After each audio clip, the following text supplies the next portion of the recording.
కొట్లాట మనకు తప్పదు. ఎవలకు? బీఆర్ఎస్ వాళ్ళకు. ఎందుకంటే బీఆర్ఎస్ పుట్టిందే తెలంగాణ కోసం. తెలంగాణ సాధించడం, తెచ్చిన తెలంగాణను లైన్లో పెట్టినాం మనం. మళ్ళీ ఇప్పుడు ఈ దరిద్రులు వచ్చి మళ్ళీ నాశనం పడుతున్నారు. అంతే కదా? మళ్ళీ దీన్ని కాపాడాలంటే ఎవడు కాపాడు? మళ్ళీ మన నుంచే కావాలి. మళ్ళీ ఇది లైన్లోకి రావాలి. అందరూ మంచిగా ఉండాలి. ఎందుకంటే మనకు, మన పార్టీకి కులం లేదు, మతం లేదు, జాతి లేదు. తెలంగాణలో ఉన్న ప్రతి బిడ్డ మనోడే. వాళ్ళు ఏ మతం ఉన్నారు, ఏ కులం ఉన్నారు మనకు అవసరం లేదు. ఈ తెలంగాణ బార్డర్ గీత లోపలిన బిడ్డలు అందరు మనోళ్ళే. అందరూ బాగుపడాల్సిందే. ప్రతి ఒక్కరికి న్యాయం జరగాల్సిందే. ఆ న్యాయం జరిగి ఆ ఫలితాలు తెలంగాణకు వచ్చేదాకా ఇంకెవ్వడు కొట్టాడు, ఎవరితో కాదు. అది అబద్ధాల పంచాంగం. మళ్ళా మనమే కొట్టాడాల.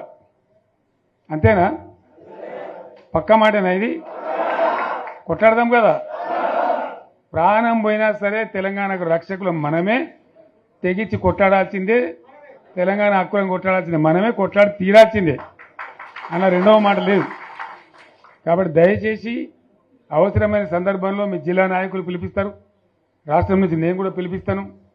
మీరు సిద్ధపడి ప్రత్యక్ష ప్రజా పోరాటాలు లేవదీసైనా సరే మన ప్రాజెక్టులు సాధించుకోవాలి, మన నీళ్లు సాధించుకోవాలి, మన ప్రజలకు అన్యాయం జరుగుతుంటే ఎదురు తిరగాలి, కొట్లాడాలి. తప్పకుండా ప్రజలకు న్యాయం చేసేదాకా మనం ముందుకు పోతూనే ఉండాలి.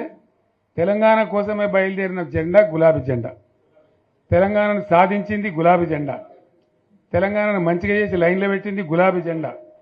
భారతదేశంలో నంబర్ 1 అనేక విషయాలలో చేసి సాధించి చూపెట్టింది గులాబీ జెండా.